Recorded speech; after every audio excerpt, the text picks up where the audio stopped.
Queridos, vamos abrir nossas Bíblias em Colossenses. Lembrem-se que nós estamos andando aqui, neste texto de Colossenses, já faz... O pastor Thomas me perguntou hoje quantas são as mensagens, né? Foi que você perguntou quantas são? 40 e quanto? 45, 46. Porque nós estamos andando devagar. Se Jesus voltar antes, a gente vai conhecer mais de perto as coisas. Se não voltar antes, a gente vai ganhando dimensão desta carta. Ela foi escolhida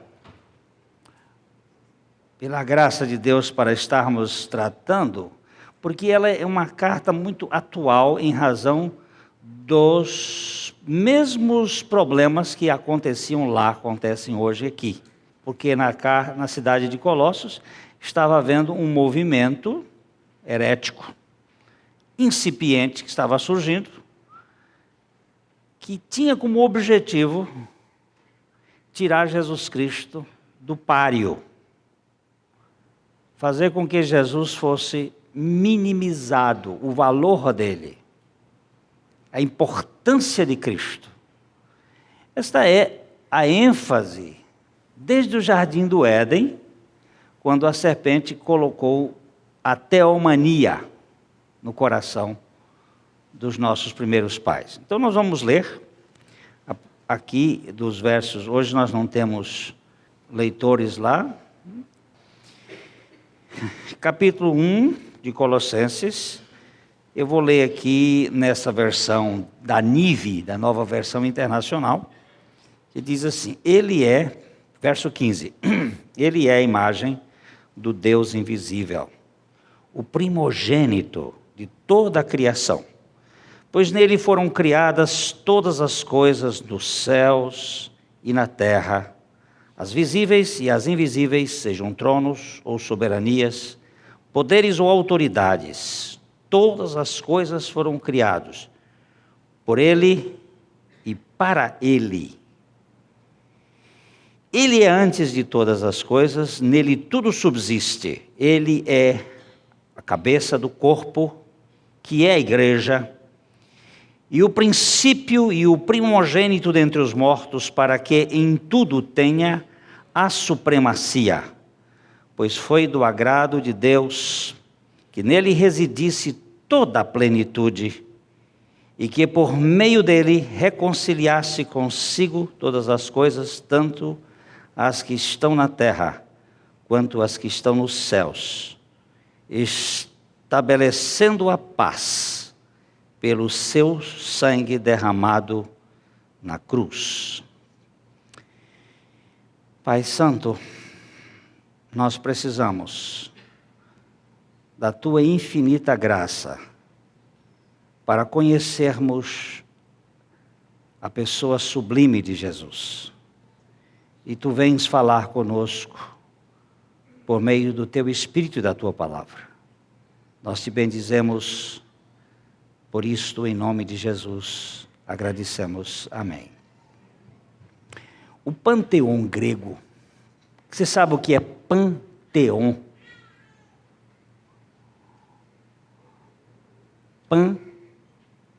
Panteão, todo o lugar dos deuses, onde habitavam os deuses da mitologia grega, que era o pano de fundo filosófico do tempo que o apóstolo Paulo escreveu esta carta. Era aquilo que estava por trás do pensamento grego e da Ásia Menor, que é a cidade de Colossos, hoje Turquia. Aquele panteão, ele era formado de homens divinizados, homens que tinham se tornado deuses, como Apolo, Júpiter, Mercúrio, pois Poseidon, os deuses gregos, eles tinham sentimentos de homem na posição de Deus.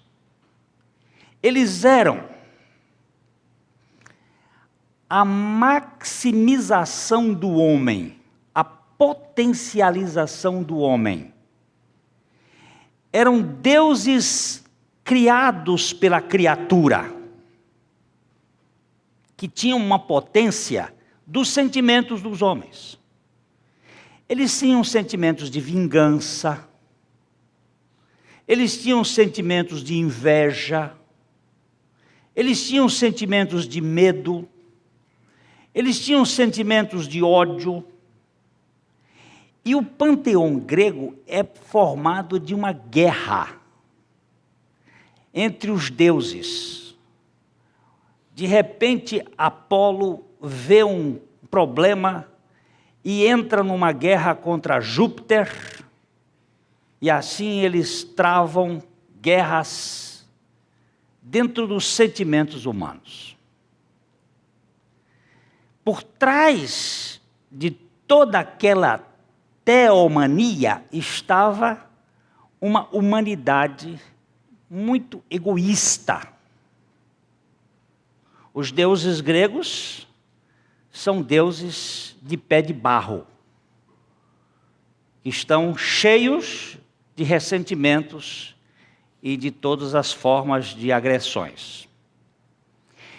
Paulo vai introduzir uma ideia para combater aquilo que veio mais tarde ser muito influente dentro da história da igreja.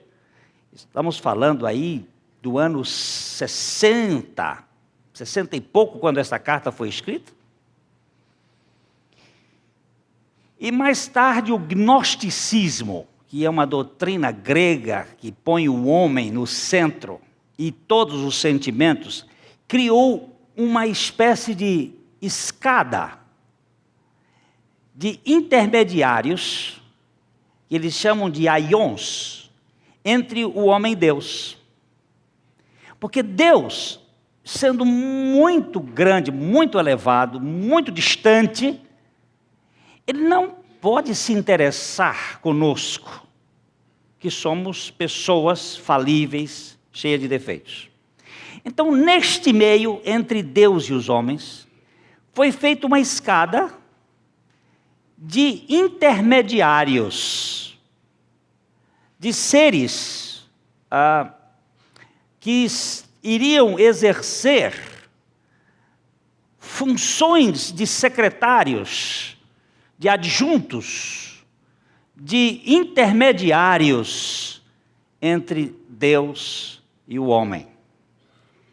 E aí nós vamos encontrar esta influência muito marcante lá pelo 4º século em diante da fé cristã, isto é, depois de 300 e pouco, começam a aparecer os primeiros intermediários mais fortes. E hoje nós temos algumas igrejas, como a católica, a ortodoxa, os maronitas e alguns outros grupos de formação cristã, com este grupo de intermediário que são chamados os santos, ou aqueles que servem para ajudar a Deus, porque Deus não pode cuidar de tudo.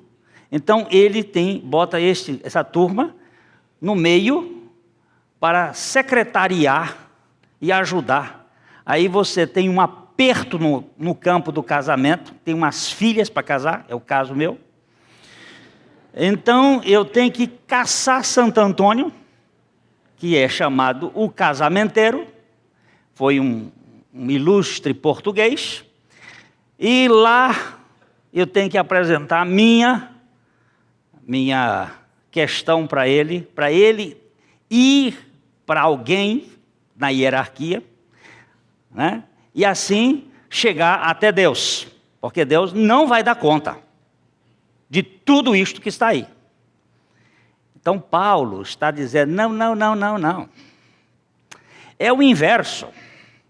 Não é o Deus do cristianismo, não é um dimensionamento do homem.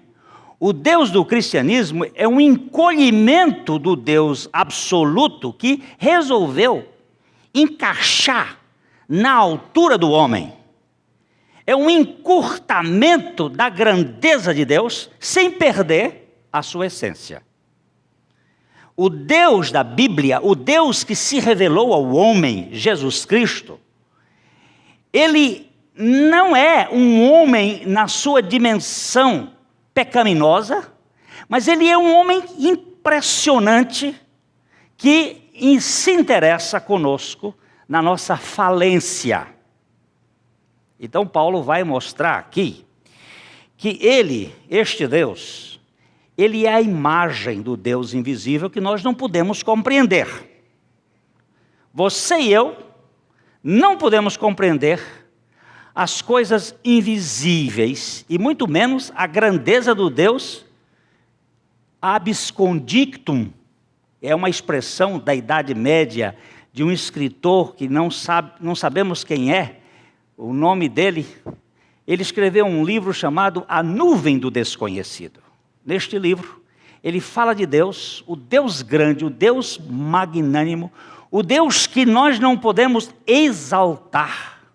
Nós não podemos magnificar, porque magnificar significa fazer maior. E você não pode fazer maior quem já é absoluto.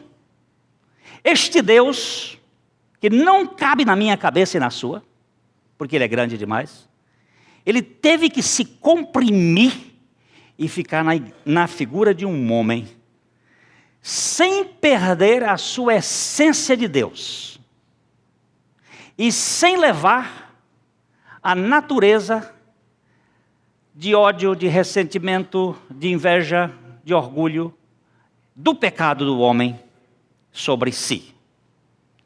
É isto que o apóstolo Paulo quer começar mostrando, que Jesus Cristo é o tudo que nós precisamos.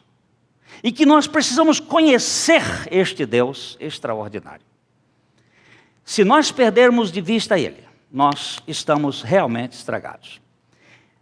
Eu quero dizer para vocês uma coisa, existe dentro deste processo, porque a cidade de Constantinopla, que era a capital da Ásia Menor, no tempo de Constantino, ela tem esse nome de Constantinopla, exatamente em homenagem ao imperador Constantino. Hoje ela é Istambul, depois que os árabes tomaram, os turcos lá na época de 1400, 1300, eles tomaram lá a cidade de Constantinopla. Esta cidade foi onde surgiu a mariolatria. O conceito de Maria como intermediária ou intercessora dentro do processo da história da igreja. Principalmente pela influência de uma senhora, Teodósia, que foi uma das principais responsáveis pela formação deste pensamento que invadiu a igreja, como se ela fosse corredentora ou intermediária. Tanto é que vocês às vezes veem um slogan: fala para a mãe que o filho obedece. Peça para a mãe que o filho obedece. É alguma coisa parecida com aquele texto lá do Caná da Galileia, quando houve o primeiro milagre do casamento, que Maria, como toda mulher, ela é enxerida para ver onde é que estão os problemas. Ela percebeu que tinha uma deficiência naquele casamento, e ela disse: olha, acabou o vinho. E ele até Jesus dá um tranco ali, dizendo: não tenho nada a ver com isso, minha alegria não é de fundo de garrafa, eu não quero trazer nada de questão de vinho, porque eu tenho uma outra alegria, que é a alegria do fundo da sepultura, é a alegria da ressurreição, é a alegria da vida. Mas, por causa disso, eles dizem que a gente deve impedir a Maria. Eu tenho todo o amor por Maria, ela é uma mulher extraordinária, que eu tenho a maior admiração por ela. Ela é a mais bem-aventurada de todas as damas do mundo. Porém, ela foi apenas um veículo que Deus usou para trazer ao mundo a substância de toda a nossa adoração, Jesus Cristo, o Filho de Deus. Ela foi um cano. E eu gosto muito de cano, porque eu preciso de água todos os dias na minha casa. E quando o cano quebra ou quando o cano entope, eu fico sem água. É importante o cano, mas eu gosto que os canos fiquem mesmo na parede. Onde é que está o cano aí? Está no meio da parede. Ele não é visto, porque o que interessa é a água. Maria foi um cano muito especial, mas entra pelo cano qualquer um que pensa que ela vai ser a nossa co-salvadora, ou co-redentora, ou qualquer coisa dessa natureza. Por quê? Porque só existe um que merece toda a consideração. É Jesus. E é isto que Paulo quer dizer. Gente, Ele é a imagem do Deus invisível. Ele é o Criador deste universo. Primeira coisa que Ele quer mostrar, Ele é a imagem. Ele é a concretização. Ele não é apenas uma ideia. Ele é a encarnação do Deus invisível. Aquele que é a origem de toda a criação. Por favor, eu já falei isso outra vez, mas é muito importante que nós façamos como os ferreiros. Bata sempre nesse ferro quente, até que isso seja bem moldado. Cristo. Por favor. A igreja, ela está edificada sobre uma rocha. Que rocha é esta? Cristo. O que é o objetivo da igreja? É simplesmente viver para a glória de Cristo. Torná-lo exaltado, dignificado. E só Ele. Nenhum de nós, ninguém, aqui está o maior dos pecadores, os mais indignos, a quem Cristo veio buscar. Eu não consigo vencer o meu pecado, mas eu sou considerado santo, irrepreensível e inculpável nele. Nele. Ele é tudo que Deus tem para nós. Ele. Tudo que Deus tem não está em nós. Eu gosto muito daquela expressão do Dr. Tozer. Quando uma ocasião ele estava sendo homenageado. A gente gosta muito de homenagear as pessoas. Uma pessoa é distinta, uma pessoa é importante, a gente quer dar uma homenagem. E a igreja estava dando uma homenagem para o Dr. Tozer e ele disse assim: se vocês soubessem quem eu sou, de fato, vocês não me dariam a glória que vocês estão me dando. Mas como Deus sabe quem eu sou, de fato, Ele me dá a sua graça. E esta graça vem em Cristo, que é o tudo de Deus. Vamos observar duas coisinhas em João capítulo 1, João capítulo 1, verso 1, quando estamos aqui analisando a plenitude de Cristo em relação a Deus, chamada plenitude de estado. A gente fala muito hoje, por exemplo, as autoridades do mundo, os governadores. Quem é o maior, quem é a maior figura do mundo moderno em termos de governo? Aí você diz assim, Bush. Esse é o presidente do país mais poderoso. E temos outros presidentes aí, mas essa posição de estado dos homens é tudo exaltado assim, e o nosso é esvaziando a grandeza para mostrar a sua graça. Vamos ver aí, João 1:1, No princípio era o Verbo, e o Verbo estava com Deus, e o Verbo era Deus. Vê o verso 14.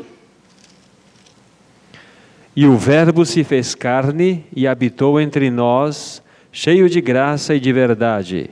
E vimos a sua glória, glória como do unigênito do Pai. Este verbo, este logos, que é uma palavra que João usa para definir a pessoa de Cristo, ele era no princípio, ele era Deus. Mas ele se fez carne e habitou entre nós. Ele que criou tudo,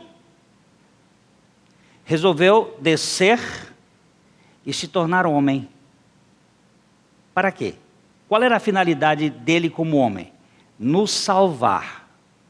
De quê? De quê? O que significa salvação? Hoje de manhã nós conversamos com a turma que estava fazendo o discipulado aqui. O que é salvação? De fato, é uma mudança de reino.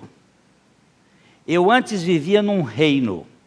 Que reino era esse? Da autoconfiança. E eu sou salvo para viver no reino da confiança no alto. A mudança é uma mudança de confiança. Em quem você confiava, em quem você confia.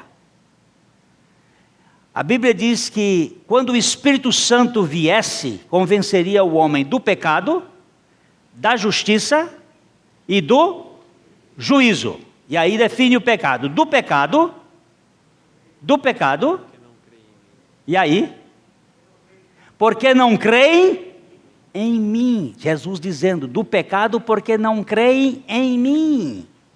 Não é não crer, olha bem, não é não crer em Deus, é não crer em Cristo. Você crê em Deus? Crê? Faz bem. Você crê que só há um Deus?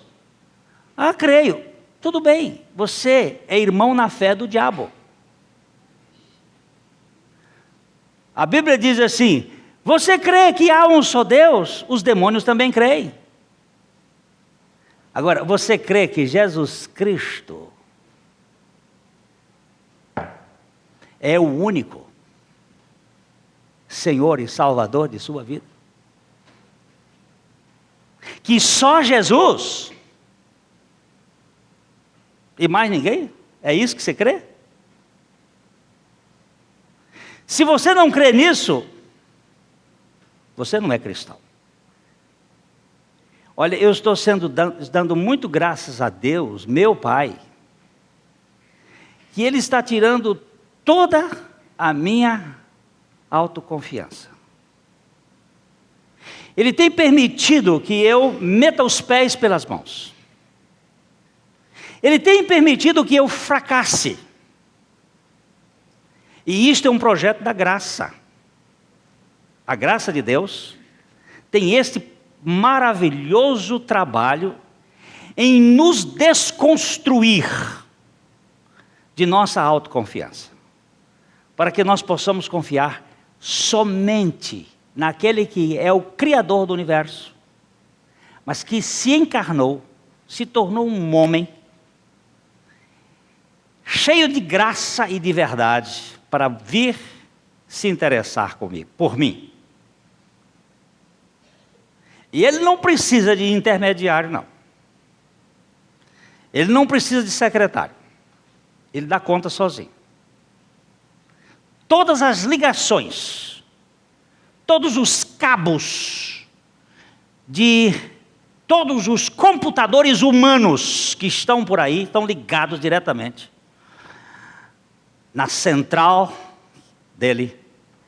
E não existe nenhum sinal que possa obstacular, porque a Bíblia diz assim, há um só Deus e um só mediador entre Deus e os homens, Jesus Cristo, homem. É isso que Paulo quer dizer. Olha, gente, não tem aí uma escada de deuses etéreos, não, porque Ele criou todas as coisas, as visíveis e as invisíveis. Sejam tronos, sejam soberanias, quer principados, quer potestades, tudo foi criado por Ele e para Ele.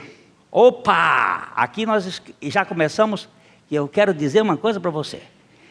Satanás, que o nome dele anteriormente é Lúcifer, é o nome da criação dele, anjo de luz, foi criado por Cristo. Porque a Bíblia está dizendo aqui que todas as coisas, visíveis e invisíveis, quer principados, quer potestades, quer anjos, quer arcanjos, quer querubins, quer serafins, foram criados por Ele e para Ele. E Ele comanda todas as coisas. Esta é a raiva que Lúcifer tem contra Ele, porque ele sabe que no orgulho que ele teve de querer ser como Deus, ser como Cristo, e ele tem uma raiva de Cristo, toda a obra dele é anticristo. Por isso ele tem todo o empenho de fazer o homem grande. Quando Pedro veio e disse assim, o senhor não pode ir para a cruz. Na cruz não. Foi o que Jesus disse para ele? Arreda Satanás. Porque não cogitas das coisas de Deus, mas das coisas do homem. O que Satanás quer fazer? Satanás quer fazer que eu me sinta grande, importante, que eu me sinta uma pessoa. Me feriram, me magoaram. Por que me magoaram? Porque eu sou grande, porque eu sou importante. Me esqueceram. Por que me esqueceram? Porque eu mereço uma atenção especial.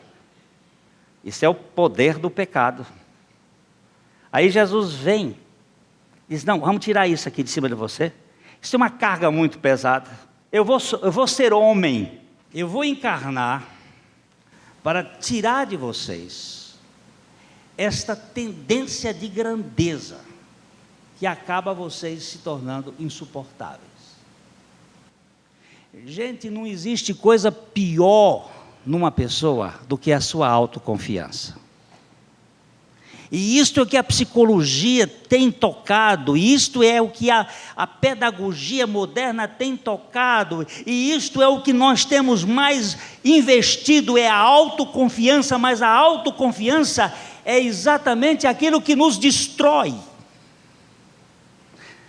Nós não precisamos de autoconfiança, nós precisamos da confiança naquele que é todo-poderoso e capaz de nos dar um equilíbrio emocional que eu não consigo ter porque eu tenho valores demais. Eu sou muito orgulhoso, eu sou muito enfatuado, eu sou muito besta. Eu preciso desta graça, e Deus não desiste de mim. Pastor Humberto disse outro dia aqui, que nós estamos em obras, e que Deus não vai nos deixar, enquanto essa obra não acabar. Então Paulo quer dizer aqui, gente, com relação a Deus, a Cristo, Ele é a imagem do Deus invisível, Ele é o resplendor da glória de Deus, Ele é o verbo que se encarna, e nele, veja, pastor Thomas, leia aí, Colossenses 2:9.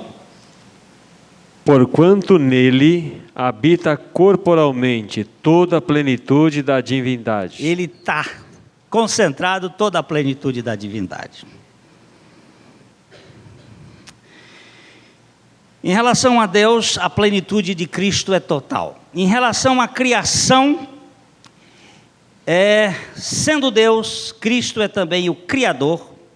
Ele não é criatura, mas sempre existiu desde o princípio. Ele é chamado de primogênito porque nele foram criadas todas as coisas. O ponto é que Cristo é superior a qualquer criatura, seja homem, animal ou ser celeste. Cristo é o porquê da criação. Veja o verso 16, pastor Thomas, outra vez aí. Colossenses 1,16. Pois nele foram criadas todas as coisas, nos céus e sobre a terra, as visíveis e as invisíveis, sejam tronos, sejam soberanias, quer principados, quer potestades, tudo foi criado por meio dele e para ele. Por favor, queridos, eu quero que você entenda uma coisa. Isto aqui é madeira. Essa madeira, ela é feita de células. Isso é uma coisa viva. Estas células, dentro do processo dela de crescimento vivo, formou os esclerênquimas da madeira, que é a coisa dura, mas ela é formada de células, de tecidos.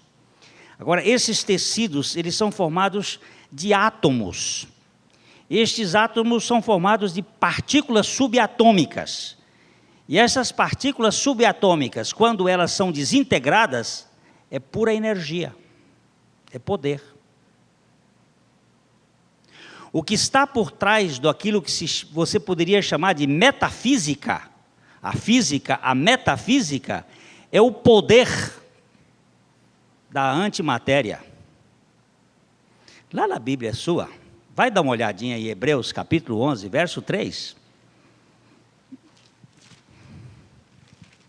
Hebreus 11, 3.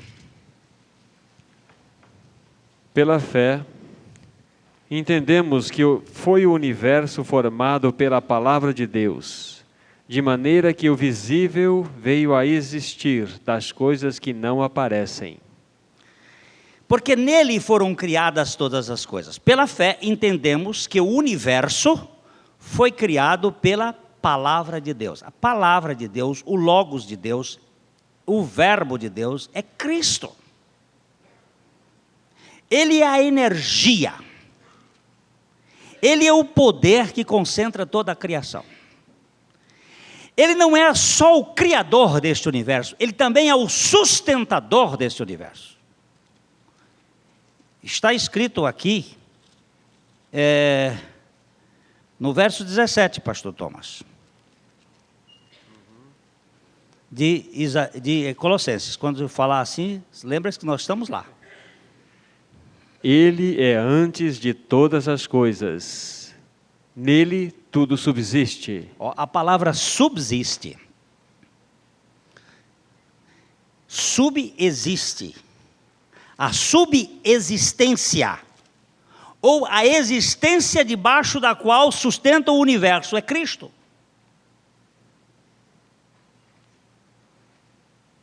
Às vezes eu vejo uma pessoa dizendo assim, o médico adquiriu conhecimento, ciência, estudou na faculdade, aprendeu uma porção de coisas, e como é que eu faço? Eu vou fazer uma oração pedindo a Jesus que me cure por um milagre, ou eu procuro um médico? Por favor, entenda o que eu vou dizer aqui. Se você procurar um médico, lembre-se que todo o conhecimento da ciência também está em Cristo. Vê se eu estou certo o texto de Colossenses, se é 2,6, ou se é 2,3, acho que é 2,3. Colossenses 2,3. Em quem todos os tesouros da sabedoria e do conhecimento estão ocultos. Essa folha aqui, ela detém uma série de informações, de conhecimentos, de códigos, que a ciência descobre. Mas por trás de quem está isso aqui? Quem é que está por trás desses poderes que criaram essa folha? Eu gosto muito de Francisco de Assis, aquele monge do século XIV, que chamava o sol de irmão sol, a lua de irmã lua, chamava os passarinhos de irmãos, o vento de irmão. Sabe por quê? Porque ele acreditava que toda a natureza estava revelando a pessoa de Cristo.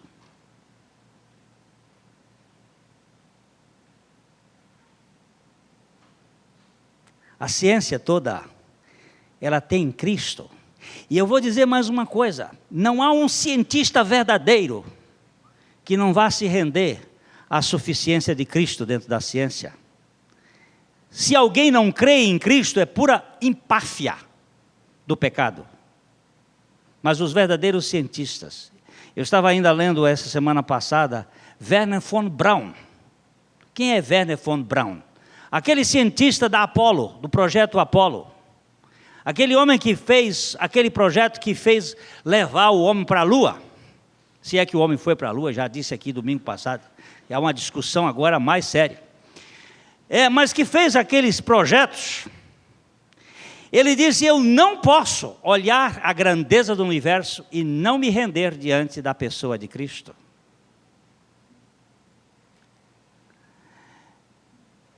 Sabe, eu digo com toda a sinceridade do meu coração, é o mais tolo dos tolos, aquele que vendo este mundo não possa ver um Criador por trás dele.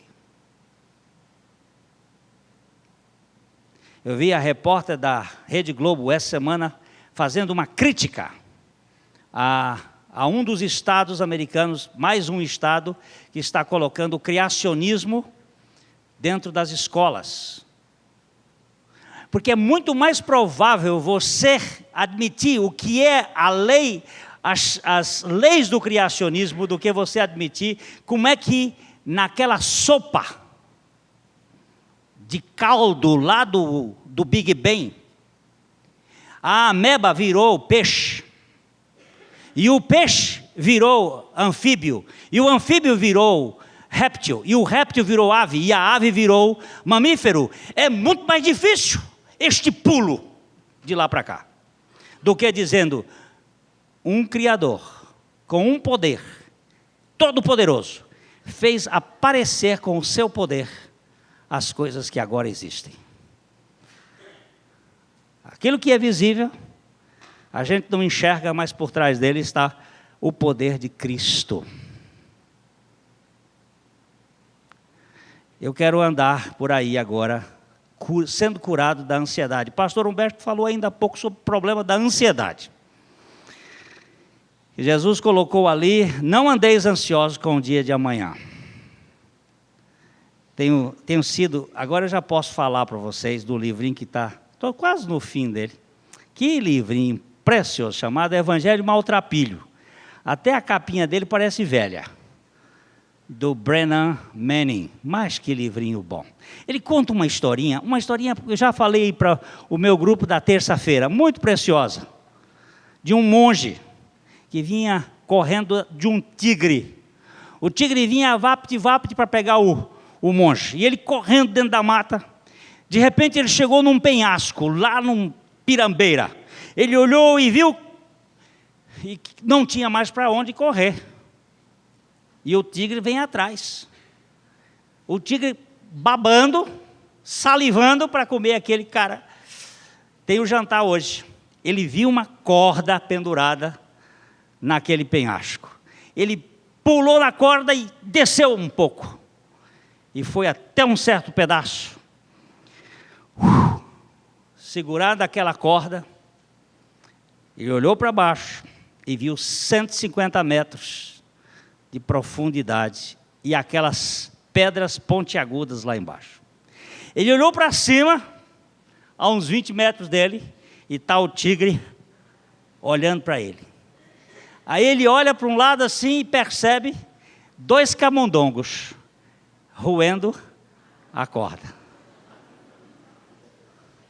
E aquele monge olha para o outro lado, assim, e vê um belíssimo pé de morango, com um morango vermelhinho, saindo da encosta da montanha.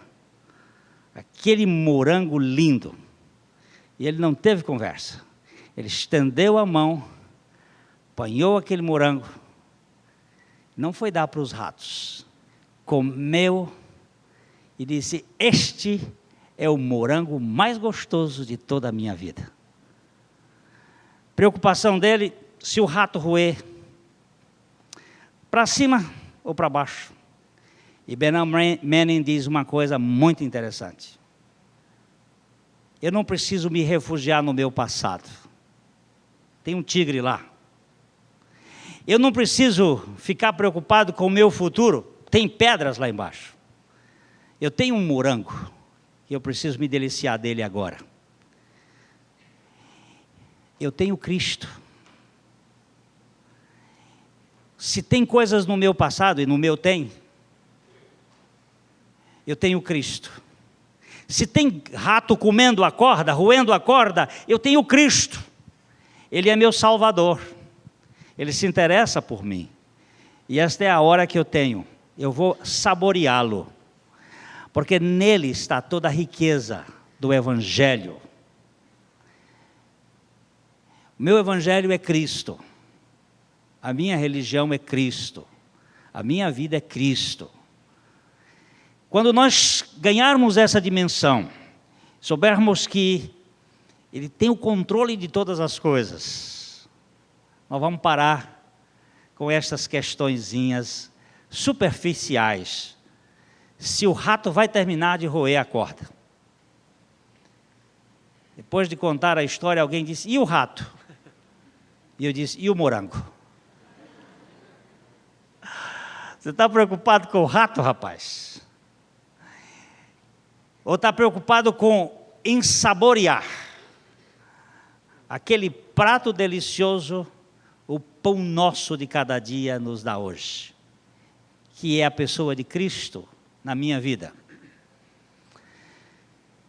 Eu tenho um passado e eu tenho um futuro. O passado já não posso mudar. O futuro não tenho perspectiva de que vou chegar lá. Mas eu tenho um presente.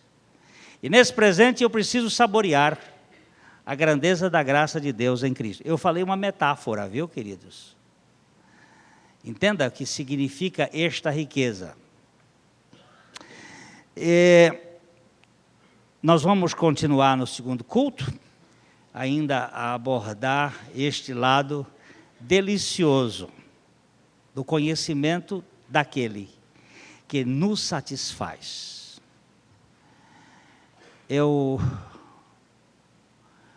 Todas as vezes que eu posso voltar-me para o cenáculo, o lugar da intimidade do Senhor com seus discípulos, a casa que você entra e ele se parte, e ele pega o pão e o vinho e diz, isto é meu corpo e isto é meu sangue, significa a intimidade do corpo daquele que anda com Cristo. Eu digo para ele, Senhor, eu não posso dizer outra coisa. Muito obrigado, porque o Senhor não desiste de mim.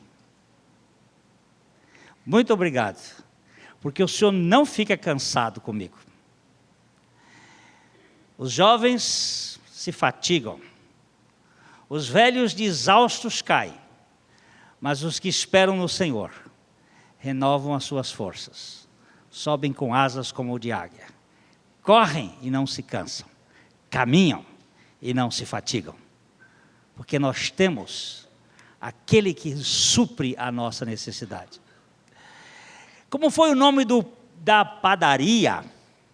Parece, ou do restaurante. Você sabe o que significa a palavra restaurante? Restaurant. Sabe o que significa? Aquele que restaura. Como é que chamava a padaria ou restaurante que comeu Elias? Depois de um dia, depois de um tempo de fome, ele comeu e correu 40 dias sem comer. Que comida espetacular! Eu descobri outro dia que esta padaria chama-se Jesus Christos Huios tu Theos Soteros. Sabe como é que isso significa? Jesus Cristo, o Filho de Deus, Salvador. É o peixe que satisfaz a fome da alma. É aquele que mata o sentido, que dá significado à nossa vida. Você está procurando onde? Na grife? Ou no trabalho, no emprego? Não. Isso tudo é muito superficial. Paulo está falando de um Deus que se interessa por nós, que se importa conosco. Só para terminar, não existe nada que você faça que aumente o amor dele para com você. Não existe nada que você faça que diminua o amor dele para com você. Você entendeu isso? Se você for a pessoa mais sensacional do mundo, perfeita, não aumenta um dedal o amor dele para você. E se você for o canalha mais safado deste mundo, o crápula, o bandido, não diminui o amor dele para com você. Eu posso terminar só dando as dicas desse livro aqui, para o Marcos não ter sossego essa semana. Pastor Marcos, eu espero que você não tenha sossego. Evangelho Maltrapilho foi escrito com um público leitor específico em mente.